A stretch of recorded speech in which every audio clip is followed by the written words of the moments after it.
Fala galera, aqui é Eric Patrick, mais um vídeo aqui pro canal Cleofagia, canal sobre história política, qualquer assunto nessas searas.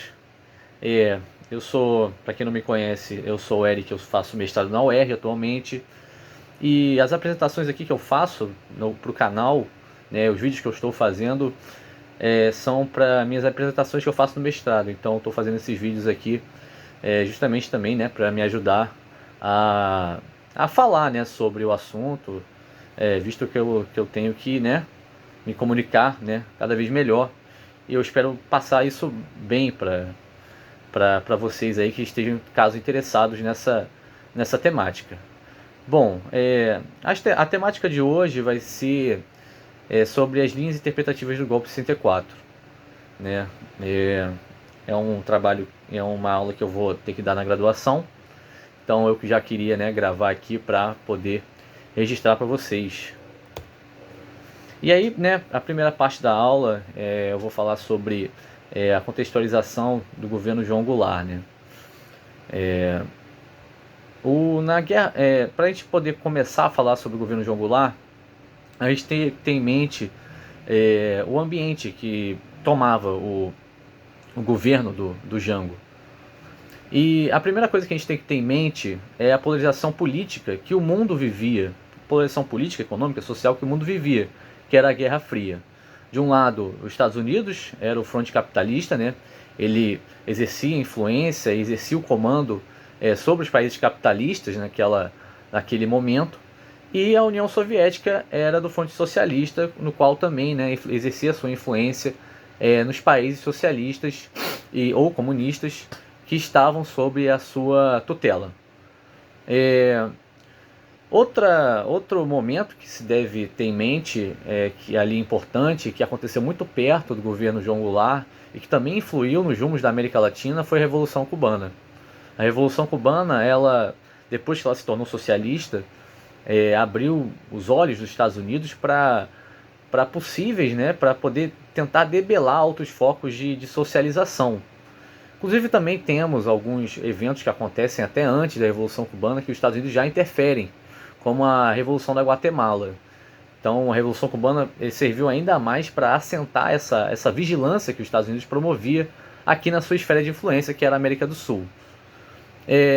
Para começar a falar sobre o governo Jango, a gente tem que ter em mente também que o João Goulart ele já entra num cenário conturbado pela renúncia do Jânio Quadros.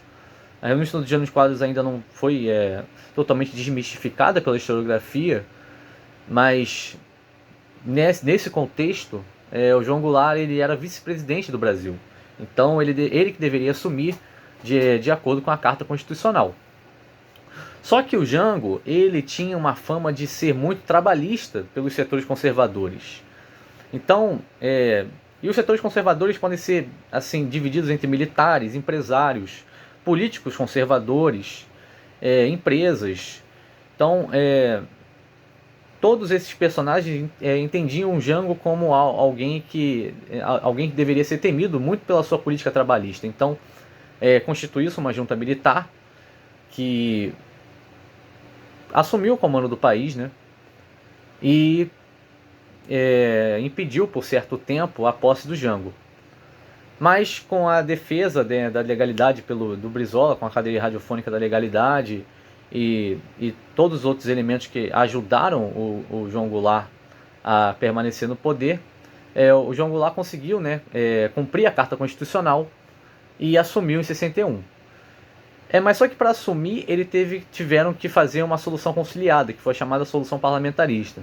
O parlamentarismo ele durou aproximadamente um ano, não teve apoio de quase nenhum setor da sociedade civil, política ou econômica, militares, partidos políticos, tanto da oposição quanto da situação, não apoiaram o governo parlamentarista. Então, o sistema foi sendo minado ao longo do ano, e já em 63, ainda no ano de 62, eles decidiram que teriam um plebiscito para votar a mudança para o regime presidencialista no dia 6 de janeiro de 63.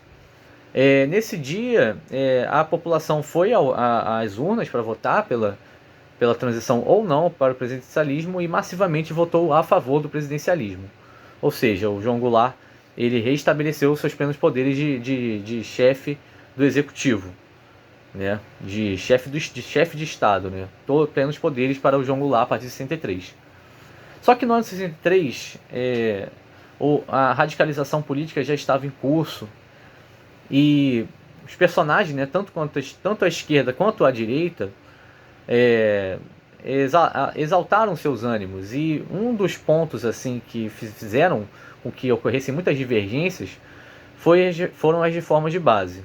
As reformas de base eram reformas que visavam redistribuir a renda, distribuir terras para a população mais carente, e isso gerou divergências, principalmente no que tange a indenização dessas terras, a indenização aos proprietários dessas terras ao momento da encampação do governo ou não.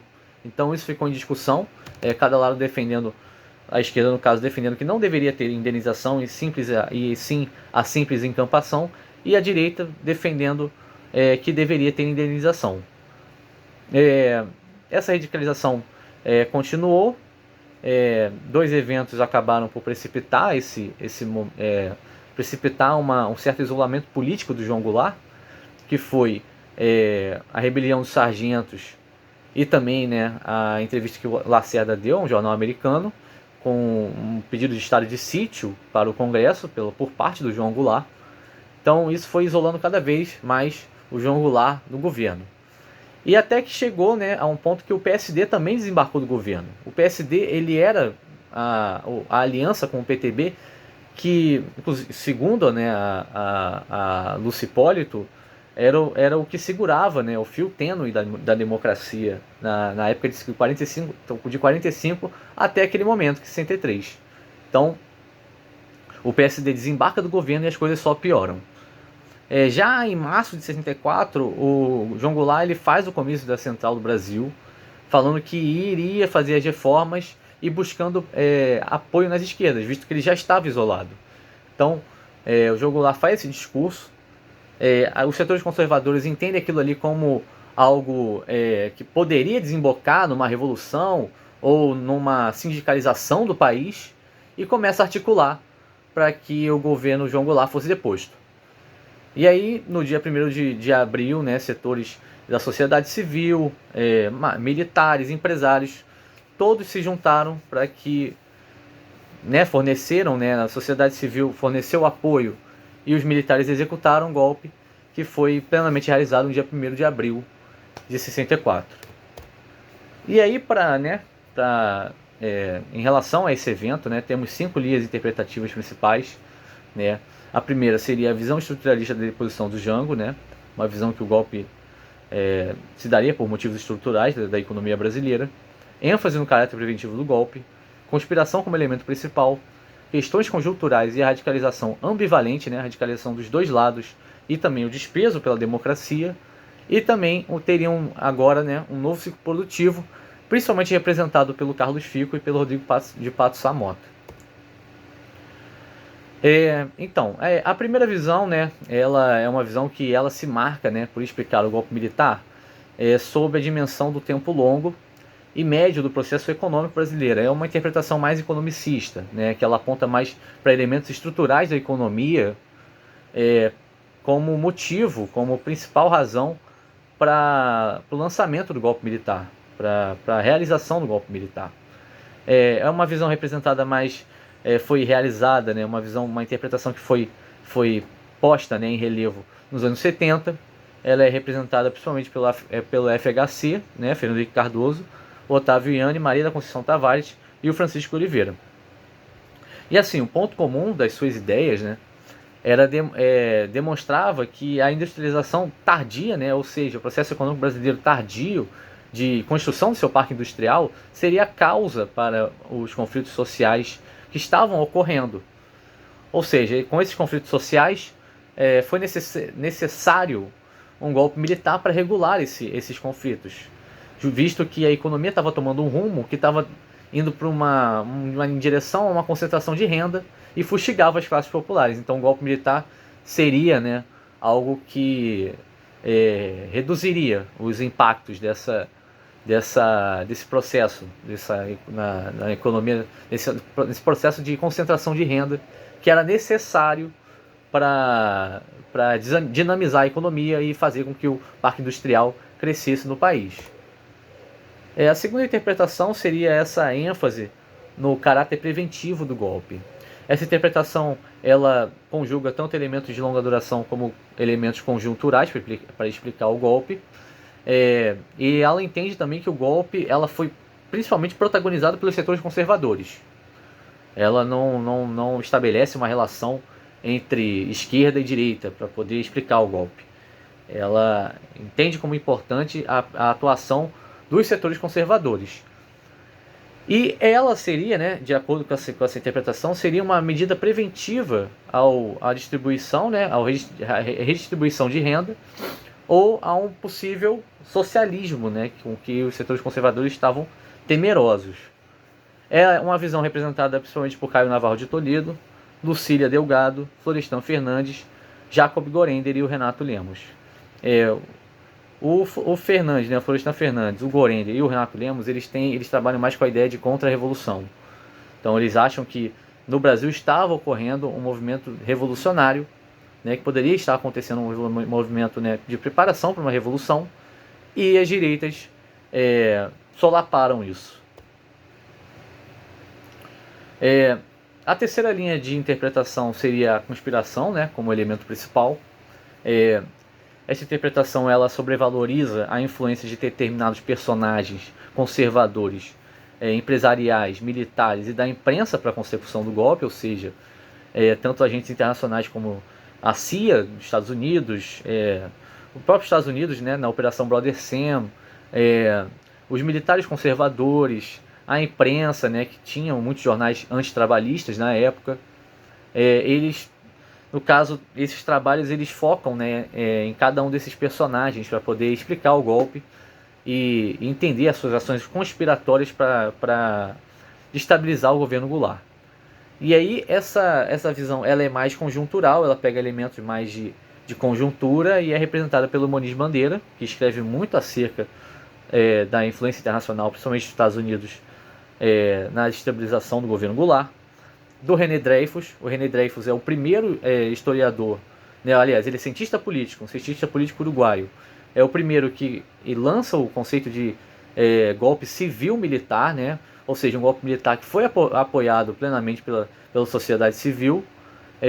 A Heloísa Starling, que fala mais de uma perspectiva mais local, algo que aconteceu em Minas Gerais, falando sobre as polícias militares e os militares de Minas Gerais que ajudaram a interceder no golpe.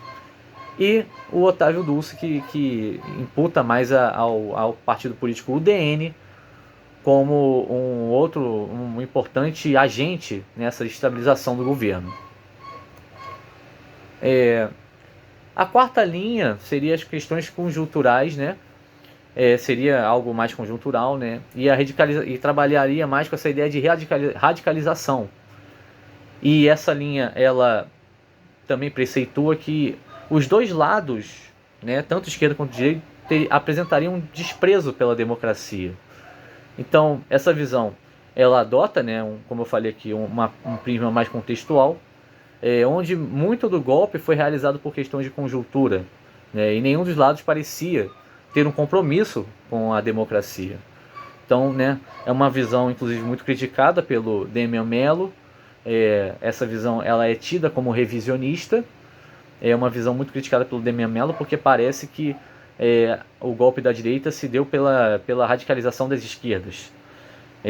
Pareceria, né, na opinião do Damian, que a direita, ou seja, seria quase que uma vítima dessa possível radicalização do governo João Goulart e dos setores trabalhistas. Então a direita daria esse golpe para poder sustar esse processo. Essa visão ela é representada pela Argelina Figueiredo. Lá em 86, o Vanderlei Guilherme dos Santos também escreveu sobre isso. Pelo Jorge Ferreira, pela Ângela de Castro Gomes e o Daniel Arão Reis Filho. Também temos, né, o novo ciclo produtivo, né, novos estudos que estão tendo acesso a documentações inéditas, né? Representado principalmente pelo Carlos Fico e pelo Rodrigo Pato Samota. O Carlos Fico, inclusive, viajou aos Estados Unidos para poder acessar essa documentação. Ele faz também uma divisão, né, muito importante entre conspiração e desestabilização. Ele acha que o que aconteceu aqui no país foi uma desestabilização do governo Goulart, não somente uma conspiração. O Rodrigo Pato Samota, ele trabalha o governo Goulart com caricaturas. Ele entende que os caricaturistas tiveram um papel de denegrir, aliás, de denegrir não, desculpa, não pode se usar esse termo, de solapar, né, o governo João Goulart através das suas caricaturas. Então, acabando com a sua imagem, o governo Goulart ele teria, né, um descrédito da população, e assim seria facilitado a sua deposição. O Rodrigo Pato Samota ele também fala sobre os setores, trabalha com o conceito de anticomunismo, né? E é isso. Em relação ao novo ciclo produtivo, podemos terminar por aí. E se eu fosse opinar em relação, né, ao governo João Goulart, assim, em relação ao governo João Goulart não, em relação às linhas interpretativas de golpes, a minha opinião, né, seria que eu me aproximaria mais da segunda tendência. É muito difícil falar qual explicação me agradaria mais. Todas têm elementos que explicam bem o que aconteceu na deposição do governo João Goulart e também para a instituição do golpe militar. Mas se eu tivesse que me aproximar de alguém, eu me aproximaria mais nessa segunda interpretação, que seria essa ênfase no caráter preventivo do golpe, que assim impediria, né, um processo de redistribuição de renda no país, e alteraria também, né, poderia alterar o status quo no país, a partir, né, das reformas de base, pelo controle da remessa de lucros e outras medidas que o João Goulart disse, né, no começo da Central do Brasil, que iria realizar. Então é isso, galera. Espero que gostem do vídeo. Eu gaguejei um pouquinho aí, mas espero que esteja compreensível. E até a próxima. Até o próximo vídeo. Muito obrigado.